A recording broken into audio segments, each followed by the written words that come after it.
Ya baik, Assalamualaikum warahmatullahi wabarakatuh. Apa kabar Bapak Ibu semuanya? Semoga dalam keadaan sehat walafiat. Oke, pada video kali ini saya akan memberikan tutorial terkait bagaimana penggunaan aplikasi Siap. Yang pertama kita masuk ke Google Chrome seperti yang terlihat pada layar. Kemudian kita masukkan atau pastekan link aplikasi Siap itu sendiri. Kemudian setelah muncul halaman dashboard Siap ini, ada bagian admin dan juga ada bagian siswa. Di bagian admin ini adalah untuk kita sebagai guru, dan bagian siswa nanti untuk siswa mengerjakan soal asesmennya. Sistem ini tentunya dibuat untuk seperti yang saya katakan sebelumnya, yaitu untuk mengantisipasi siswa itu untuk melakukan kecurangan saat asesmen seperti itu, atau bisa jadi juga untuk membuat asesmen lebih praktis seperti itu ya. Kita klik. Untuk yang belum punya akun, silahkan daftar akun terlebih dahulu, masukkan emailnya misalkan seperti ini, nama lengkap, kemudian minimal karakter passwordnya itu ada 6 karakter, kemudian konfirmasi password yang sudah dimasukkan, dan juga daftar akun sebagai admin ya tentunya. Kalau sudah, nanti tinggal masuk aja. Contohnya di sini saya menggunakan akun saya pribadi, kemudian masukkan passwordnya, kemudian klik masuk. Nah, di sini kita sudah masuk ke admin panel atau dashboard dari admin itu sendiri, Bapak Ibu. Kalau sekiranya menurut Bapak Ibu ini terlalu gelap, bisa diklik di bagian sini aja untuk membuatnya lebih terang gitu ya. Temanya gelap dan terang. Oke, di sini ada token, kemudian bank soal, ada nilai asesmen, asesmen formatif, analisa data, monitor pelanggaran, log siswa, dan aduan. Di sini ada banyak menu ya. Jadi untuk yang menu yang kita bahas sebelumnya itu adalah menu bank soal. Nanti setelah siswa menjawab soal itu sendiri, nanti nilai asesmen juga bisa dilihat di menu nilai asesmen ini. Kita langsung masuk ke bagian bank soal. Nah, di sini misalkan kita kasih contoh judul asesmennya ya. Misalkan apa ya? Untuk SD mungkin ulangan harian matematika kelas 1 misal saja ya. Ulangan harian matematika kelas 1, kemudian soalnya apa, pilihan ganda. Mungkin kelas tinggi ya ini. Kelas 5 mungkin ya. Misalkan nilai KKM-nya 70, jumlah soalnya kita bikin 5 aja untuk contoh ini. Kemudian poin per soal, kalau misalkan 100 berarti 5 kali 20 ya. Untuk per soal jenjangnya kita bikin SD, dan kelasnya kelas 5, mata pelajarannya matematika.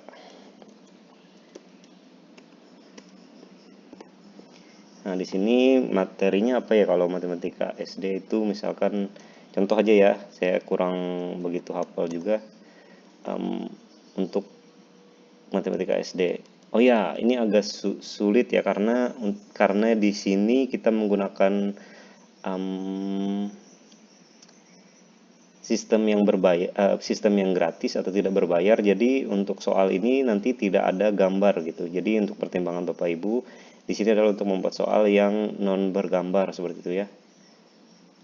Kita coba aja bangun ruang di sini, apakah nanti kelihatan gambarnya atau gimana. Kita coba cek dulu. Tapi setahu saya ini tidak bergambar ya. Jadi ini C2 karena soalnya cuma 5, kita tulis menggunakan C2 aja ya, memahami ya. Karena 5 soal ya, kita di sini berarti ada jumlahnya juga 5 seperti itu. Nanti disesuaikan aja, misalkan maunya C3 karena 5 soal tadi, di sini misalkan C2-nya 3, C3-nya ada 2 gitu. Kemudian tingkat kesulitan itu misalkan mudah, sedang, sukar. Kita ambil sedang aja. Kemudian karena SD opsinya cuma 3. Kemudian tinggal klik buat soal sekarang. Silakan tunggu beberapa saat. Kalau kemarin itu sepertinya karena gangguan sinyal. Kalau ini sudah jadi soalnya. Nanti kita cek apakah ada gambarnya di dashboard siswa ya. Ini ada sudah jadi 5 soal. Tinggal klik simpan Bapak Ibu. Di sini ada simpan ya, simpan ke arsip. Klik aja simpan ke arsip. Nah, soalnya sudah jadi. Di sini nanti kalau misalkan mau diedit, silahkan diedit di sini. Ingat jangan sampai kalau misalkan diedit jangan merubah format soal ya. Tapi saran saya sih di sini ada format soalnya, format soal terjaga, dan diakhiri misalkan opsinya A, B, C itu harus sesuai gitu. Kalau saran saya kalau misalkan soalnya agak tidak sesuai, nanti dibikin di bank soal lagi aja, diedit dibuat ulang di bank soal gitu. Soalnya pengalaman saya untuk edit soal itu masih kadang-kadang di siswa kadang itu jawabannya muncul gitu. Seperti itu ya. Jadi nanti kalau misalkan soal tidak sesuai dengan kemauan Bapak Ibu, silahkan dimasukkan dibuat ulang di generate soal lagi seperti itu. Soalnya di sini bisa di-download, silahkan download aja. Cuma dalam bentuknya nanti di sini karena saya menggunakan record screen layar itu nanti soalnya nggak kelihatan ya di sini ya. Maksudnya dia kan bakalan masuk ke dalam folder, nanti nggak kelihatan soalnya di dalam bentuk Word seperti itu. Bukan dalam bentuk Word, sorry. Nah, sini sudah ulangan harian matematika kelas 5 udah selesai. Kemudian caranya tinggal kita klik token. Di sini ada nama asesmen. Nah, jadi nama asesmennya ulangan harian matematika MTK aja ya. Nama kelas 5. Link eksternal di sini ada dua jenis ya. Link eksternal itu kalau misalkan kita menggunakan link dari Google Form ataupun Wayground seperti itu. Nah, untuk cara menggunakan link eksternal menggunakan Google Form itu dapat dilihat di video saya yang sebelumnya seperti itu. Nanti cek aja di YouTube saya ini, nanti bakalan kelihatan di situ link eksternal yang menggunakan Google Form. Karena kita tadi menggunakan bank soal, silakan klik saja bank soal. Nah, itu sudah muncul ulangan harian matematika kelas 5. Misalkan soalnya tidak diacak, waktu durasinya misalkan kita gunakan aja, misalkan karena sedikit ya, cuma 5 soal, gunakan aja 10 menit. Wah, token aktif adalah masa token itu aktif. Jadi kalau misalkan ini dalam menit ya, jadi masa tokennya misalkan 5 menit aktifnya, maka cuma sampai 5 menit aja gitu. Nanti kalau misalkan di menit ke-6 siswa ingin masuk, maka bakalan minta token baru lagi. Tapi mudah aja, tinggal generate aja.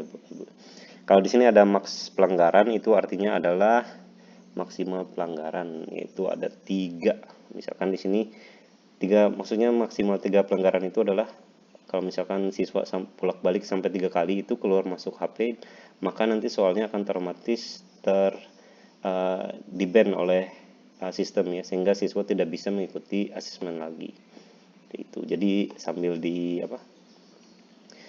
diperingatkan siswa. Tapi nanti ada juga kok di bagian dashboard siswa akan kelihatan peringatannya. Tinggal klik generate soal. Di sini durasi asesmennya 10 menit, token aktifnya 5 menit, kemudian maksimal pelanggaran 3. Saran saya sih 3 ya. Kemudian generate token. Ini sudah. Nah, ini adalah tokennya Bapak Ibu. Kadaluarsa dalam waktu, nah ini 5 menit. Setelah selesai 5 menit maka token akan expired gitu ya. Nah, ini tokennya H39NFY. Boleh ditulis di papan tulis ataupun nanti kita tinggal salin token aja. Coba kita cek di bagian siswanya. Ini kita keluar dulu ya. Nah, ini masuk. Itu kita masuk ke bagian siswa. Dimasukkan aja token yang tadi. Kemudian nama lengkapnya misalkan Budi gitu ya. Nah, di sini ada perhatian, dilarang berpindah tab atau minimize browser, dilarang menggunakan tools AI. Di sini saya menggunakan laptop ya, jadi bentukannya seperti ini. Nanti kalau misalkan HP, bentukannya juga beda sesuai HP gitu. Mencapai batas maksimal pelanggaran, karena tadi mencapai batas maksimalnya adalah 3, maka 3 pelanggaran, maka asesmen otomatis dihentikan, seluruh aktivitas di monitor real time. Kita mulai asesmennya.